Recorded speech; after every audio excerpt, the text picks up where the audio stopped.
O áudio que vocês vão ouvir agora é parte do podcast Xadrez Herbal. Caso vocês queiram ouvir mais sobre esse assunto e outros temas de política internacional, é só ir em xadrezherbal.com.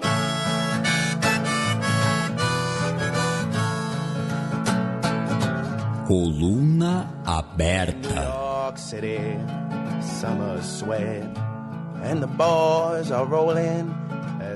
Protestos voltam a ficar violentos no Chile e número de mortos sobe para 4 em 2020. Isso, tivemos mais uma morte na última sexta-feira.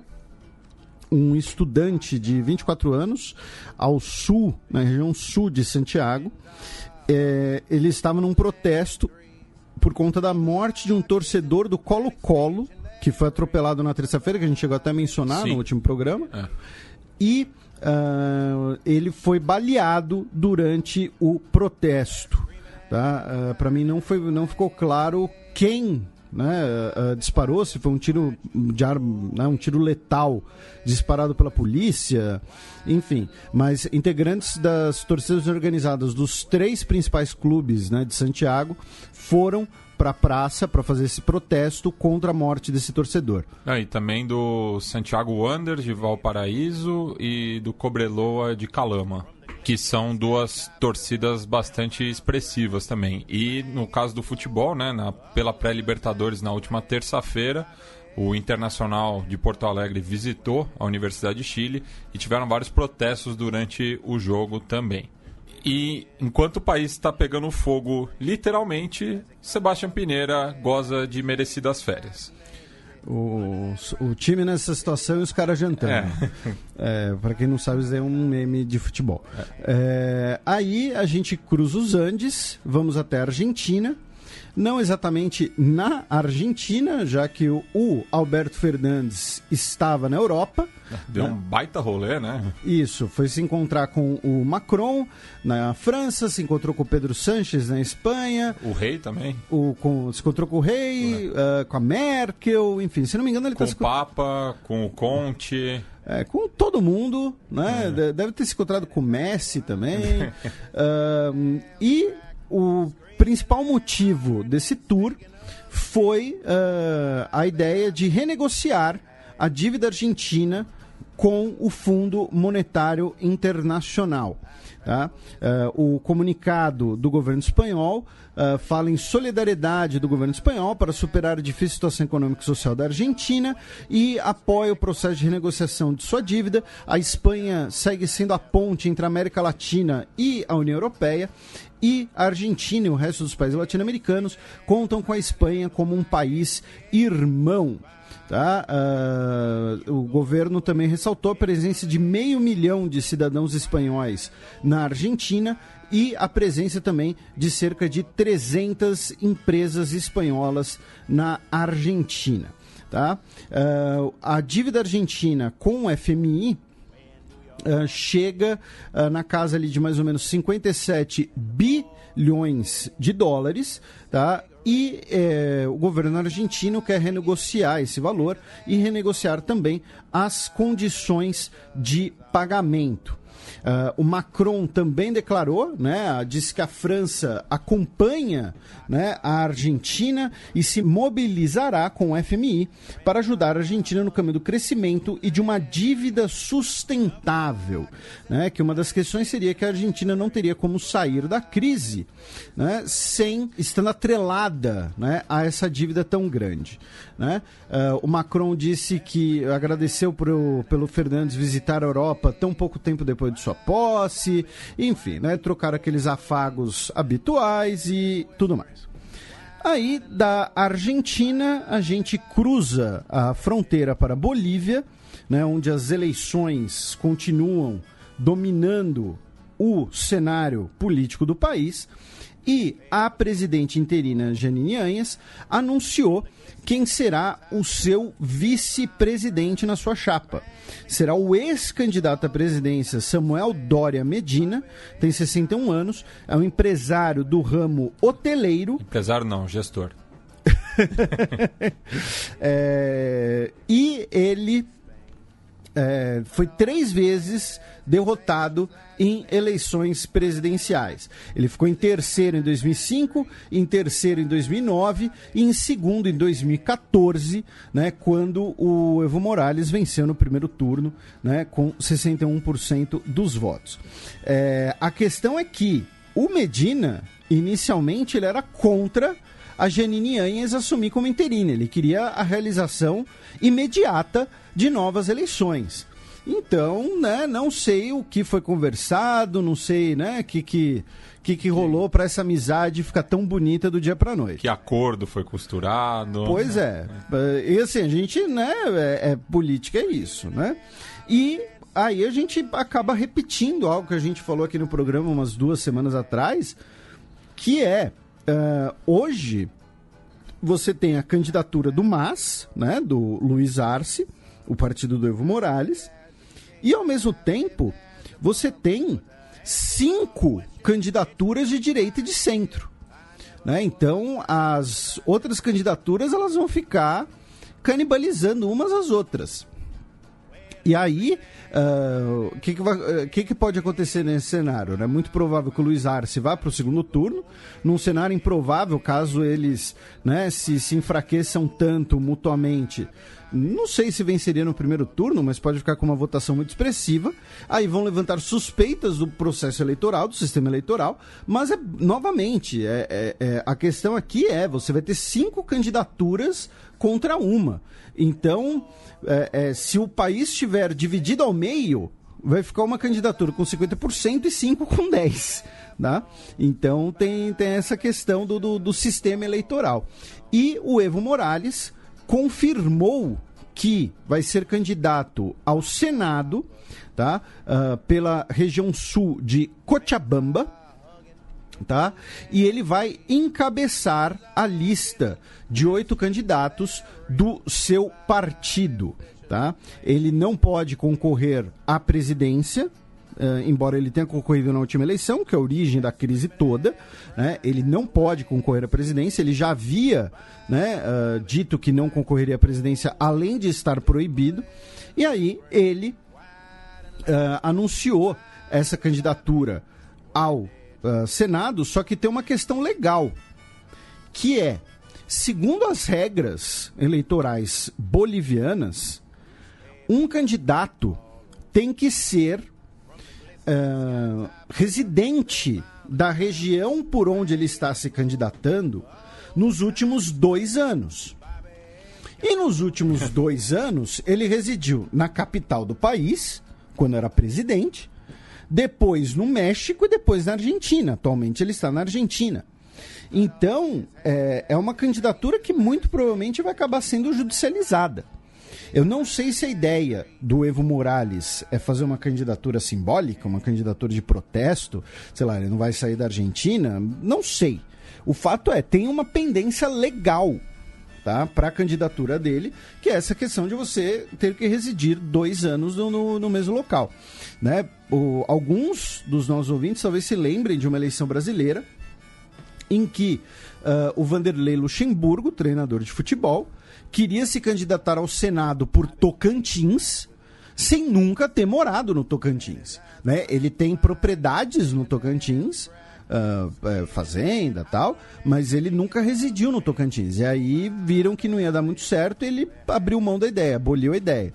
E lembrando que o Evo, ele é natural do departamento de Oruro, né? Nasceu em Orinoca, mas a família dele logo se mudou para o departamento de Cochabamba, onde ele fez justamente carreira política em Chapare.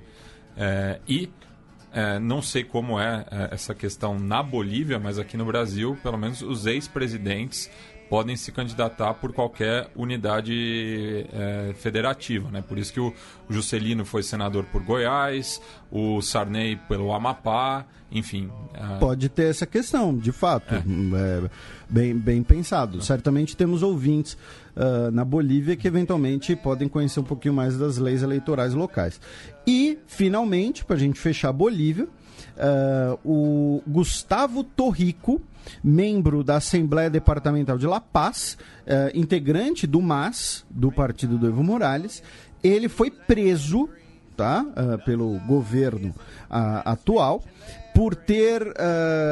ele é acusado de sedição e terrorismo por ter dito que o Evo Morales estava sofrendo um golpe, né? E ele disse que defenderia o partido, defenderia o governo do Evo. E assim, é uma detenção. Você deter um político que está num mandato por ele ter falado que vai defender o governo do qual ele fazia parte, né? Eu acredito que é um pouco de exagero, para não dizer que é uma perseguição. Porque, novamente, é um político no exercício do mandato sendo preso por declarações. Tá? Então, né, vamos ver aí como é que foi. Ele teria dito, né, o crime dele, né, teria dito que ele defenderia o governo enquanto mães estivessem dispostas a sacrificar os seus filhos. Né? Ou seja, ele teria ali incentivado a violência, o embate. Enfim, né? Eu tenho certeza que dentre os nossos ouvintes teremos gente que vai achar que é perseguição, teremos gente que vai achar que não é, teremos gente que vai achar que é perseguição, mas que tem que perseguir mesmo assim. Enfim, vai ter várias opiniões. A minha é que é um abuso, porque é um político no exercício do mandato e não é que ele, sei lá, ele jogou uma bomba em alguém. Enfim. E tem sido bastante comum nesse governo interino, né? Você ter prisões de integrantes do MAS. E o próprio Luiz Fernando Camacho, né, que talvez seja o principal nome atualmente na oposição, hoje se apresentou a uma comissaria policial, né, para registrar uma arma que ele tinha de coleção, né? Justamente para não deixar qualquer suspeita, assim. Né? Não parecia que ele tinha uma arma escondida. E cruzamos a fronteira para o Brasil com algumas notícias. A primeira delas, antes de todas, já vamos, né, tirar o elefante da sala. Muita gente no Twitter pedindo para a gente comentar aí a arenga entre Brasil e França, né? Porque o Ministério da Defesa estava preparando um relatório sobre cenários futuros possíveis para a defesa do Brasil. Um desses cenários envolvia um eventual conflito com a França, por conta da Guiana Francesa, da Amazônia, um eventual separatismo indígena. Os nossos ouvintes mais antigos talvez se lembrem de que essa preocupação com um separatismo indígena não é nova, na verdade. É um dos motivos que o Brasil sempre defende soluções bilaterais para separatismo, ou seja, o Brasil não reconhece o Kosovo, o Brasil não reconheceu a independência da Catalunha, né? O Brasil fala, o Kosovo e a Sérvia tem que se resolver, depois que eles se resolverem, a gente reconhece. Catalunha e Espanha tem que se resolver. E há muito tempo atrás, quando a gente estava falando do início da crise na Catalunha, a gente mencionou essa questão do receio de um separatismo indígena, né? Então, mas voltando para o cenário presente. Esse relatório, né, foi tema de uma matéria na Folha de São Paulo. Essa matéria da Folha de São Paulo motivou uma nota da Embaixada Francesa no Brasil, dizendo de forma, né, bastante polida e elaborada que o pessoal era tudo maluco, tá? Deram parabéns pela criatividade, né, alguma coisa assim. E aí depois o Ministério da Defesa soltou uma nota dizendo que a reportagem havia distorcido as questões. Aí soltaram o PDF do estudo na íntegra, né? Então, por que eu tô falando disso? Porque todo mundo pediu pra gente comentar, né? Porque não é todo dia que vai ter uma embaixada dizendo que... Lançando uma nota dizendo que o Ministério da Defesa ou as Forças Armadas, enfim, são criativos. É uma nota que foi feita para a internet, né? Porque o primeiro parágrafo é: olha, soubemos pela imprensa que a França parece um relatório do Ministério da Defesa como uma futura ameaça para o Brasil. Tipo, deixa eu ver se eu entendi isso aqui direito, né? Não tem cabeçalho, né? Não tem, sei lá, brasão oficial, alguma coisa assim. Então, e aí, por que eu tô falando logo disso? Porque eu só poderia comentar a reportagem da Folha, que foi o que eu li. Eu ainda não li o documento inteiro. E ler a reportagem da Folha acaba ficando uma coisa meio telefone sem fio, né? Porque eu comentando uma reportagem sobre um documento. Então, assim, fica aí entre aspas, a piada, né? Pela questão da nota, mas eu primeiro vou ler o PDF antes de tecer algum comentário. Até porque é bom lembrar, e a própria nota da Embaixada Francesa lembra disso, né? É absolutamente comum que governos elaborem cenários relativos à sua segurança e à sua integridade territorial, pensando mesmo nos cenários mais improváveis, pensando em cenários de muito longo prazo, né? Então, assim, é olhar para o mapa, né, e falar com quem o Brasil faz fronteira. O Brasil faz fronteira com o Uruguai. Se tiver uma guerra Brasil-Uruguai, pode dar problema? Pode pela repercussão internacional. Os Forças Armadas uruguaios, o Uruguai é um país pequeno e tudo mais. Aí a Argentina. Ok, isso. A Bolívia, quais são os problemas com a Bolívia? Uma fronteira muito porosa. Quais são os problemas com o Paraguai? Tráfico de drogas, roubo de carro. Quais são os problemas na fronteira com a Colômbia? Quais são os problemas na fronteira com a Venezuela? Quais são os problemas na fronteira com a Guiana, com o Suriname? A gente tem uma fronteira com a França. Então, assim, tem um lado que é absolutamente normal, tá? Então, assim, como eu não sei o teor do documento, eu não vou comentar. Mas, por enquanto, a gente fica com a piada, porque aqui é um podcast, né, que a gente fala das coisas de maneira, né, bem humorada. Então, fica aí a situação atípica.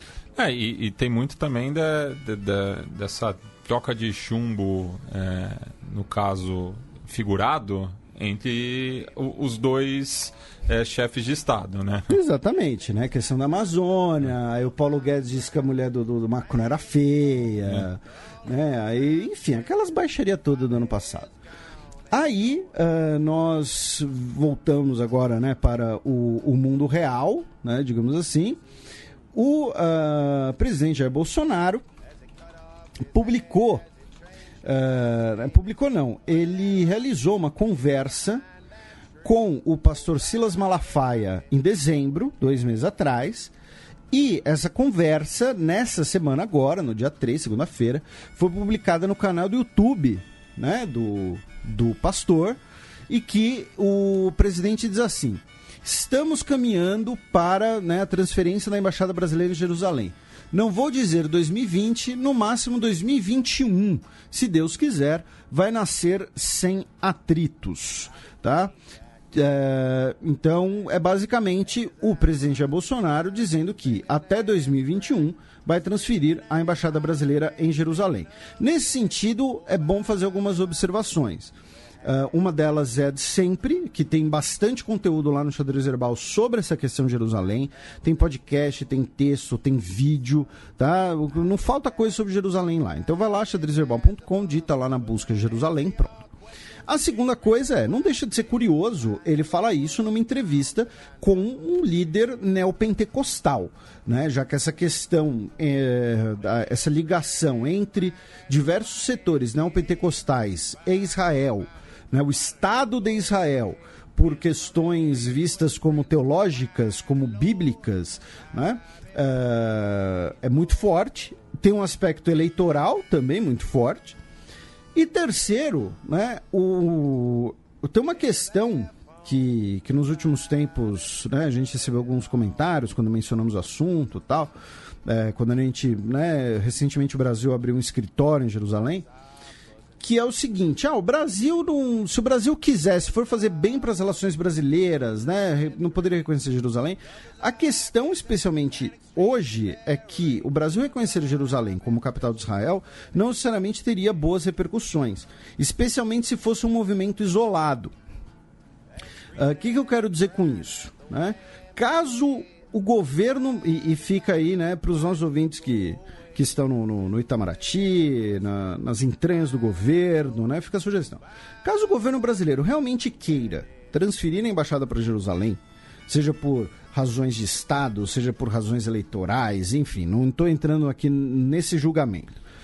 O ideal é que o governo brasileiro arrume uns 20 países para fazer a mesma coisa, para diluir o problema. Porque assim, se o Brasil fizer isso amanhã, quais vão ser os comentários? Vão ser os comentários de sempre.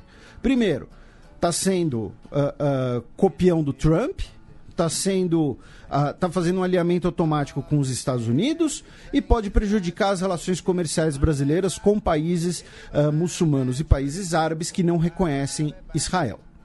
Vai ser basicamente isso, os comentários. Agora, se o Brasil fizer lá o movimento, sei lá, movimento Ernestão vai a Jerusalém, vai ser o nome, vai ser o slogan, entendeu? E coloca diversos países junto, e aí o Brasil consegue, digamos assim, diluir essa bronca. Então, fica aqui até a sugestão. Continuando.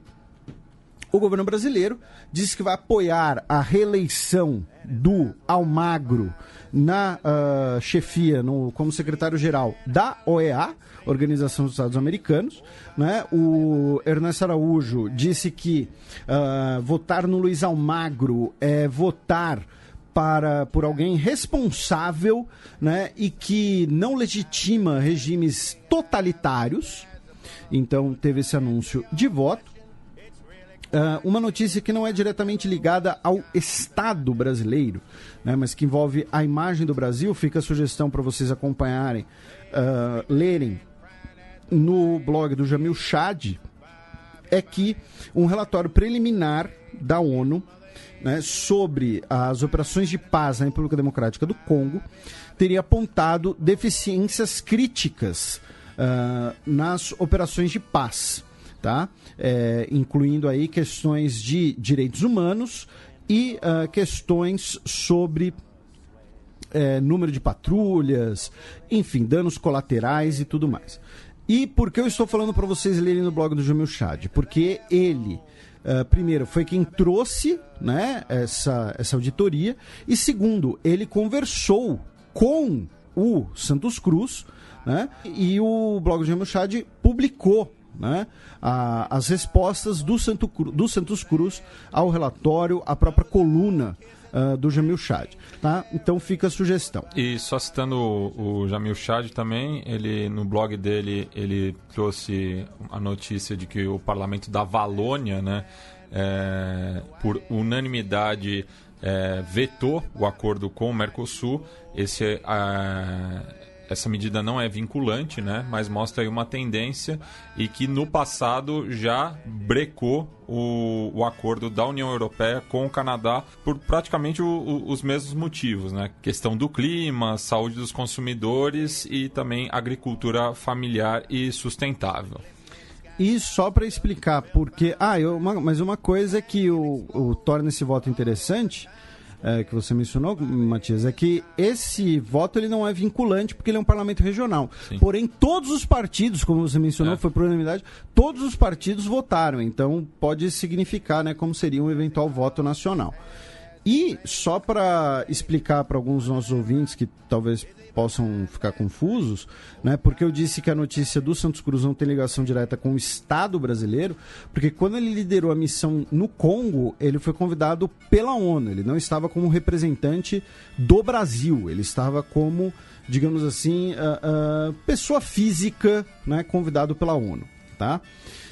Continuando no Brasil, tivemos a última notícia agora do Brasil, é que ontem, quinta-feira, dia 6, a Anatel, Agência Nacional de Telecomunicações, definiu as regras do edital do leilão da telefonia 5G. Tá?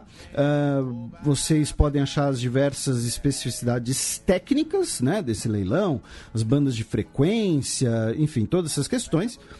O ponto aqui é quem vai fazer essa rede, né? A gente sempre menciona aqui no programa a questão da Huawei, né, que é a principal desenvolvedora, a principal fornecedora de equipamentos para a rede 5G, como isso está ligado com a política externa, pressões do governo dos Estados Unidos, né? Aí você tem a Nokia, né, correndo por fora para tentar desenvolver uma coisa paralela. Semana passada a gente comentou que a União Europeia autorizou a Huawei participar da rede de 5G embora fora de ciclos governamentais e equipamentos essenciais. Então, assim, fizeram o edital do leilão, ok.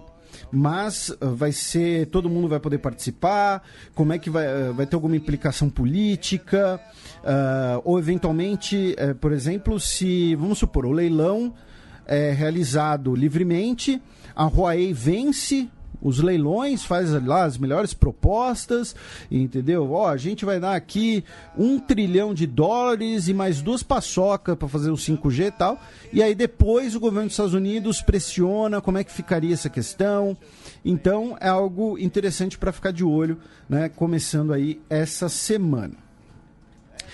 Do Brasil, a gente cruza a fronteira com a Venezuela, embora de forma, né, indireta, né? Por quê?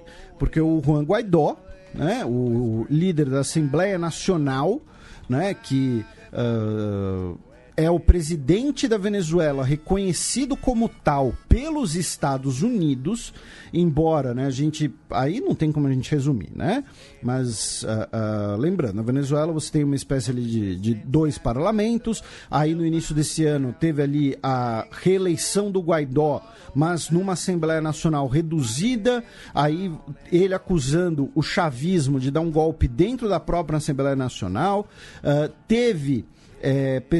nós tivemos deputados próximos do Guaidó que foram presos por terem recebido dinheiro, por ali esquema de corrupção, enfim, é um balaio de gato. O fato é, os Estados Unidos, o governo dos Estados Unidos, reconhece o Guaidó como presidente da Venezuela.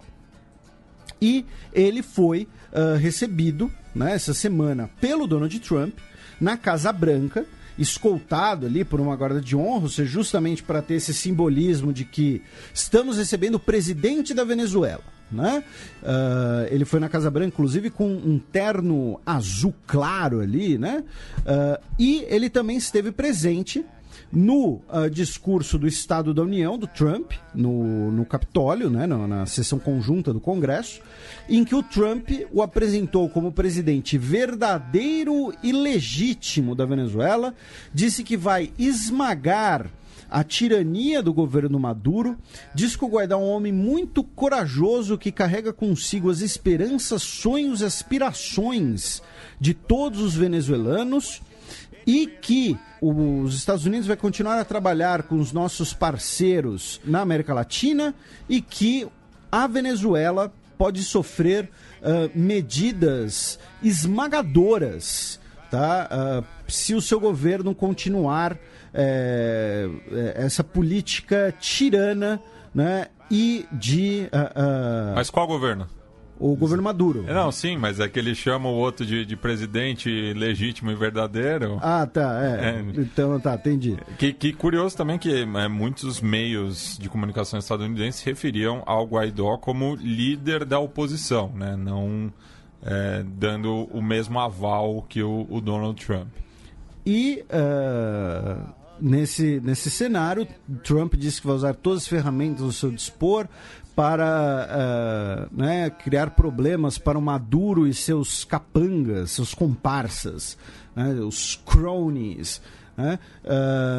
E aí o Trump, né, também disse, emendou na sua campanha, uma coisa que ele sempre fala nos seus discursos, né, críticas a ideias socialistas, sendo que no caso atual do Donald Trump, a gente vai falar mais sobre os Estados Unidos daqui a 2 blocos, mas no caso atual, você tem a questão de que o Bernie Sanders, né, como está indo muito bem nas pesquisas de opinião dos Estados Unidos, ele acaba se tornando um possível adversário do Trump na eleição.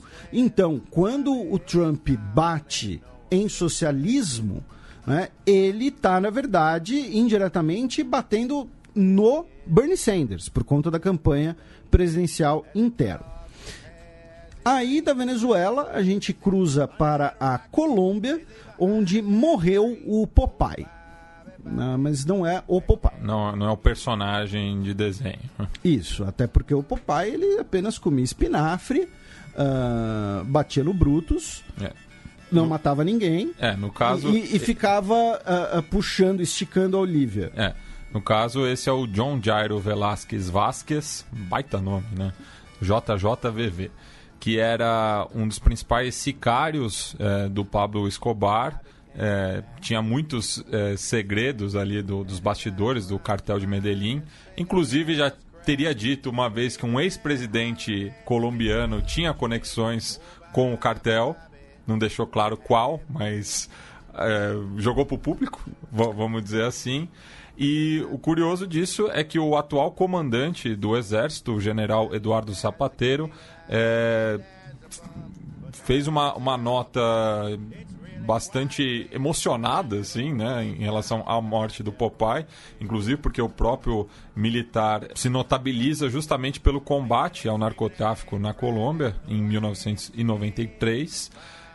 E disse que lamentou muito a morte do Popeye. Somos seres humanos, somos colombianos, e o comandante do exército colombiano só tem que esperar segurança e defesa. Minha responsabilidade, e constitucionalmente devo garantir ao povo colombiano o respeito por sua vida, seus bens, sua honra, sua dignidade, ordem e liberdade.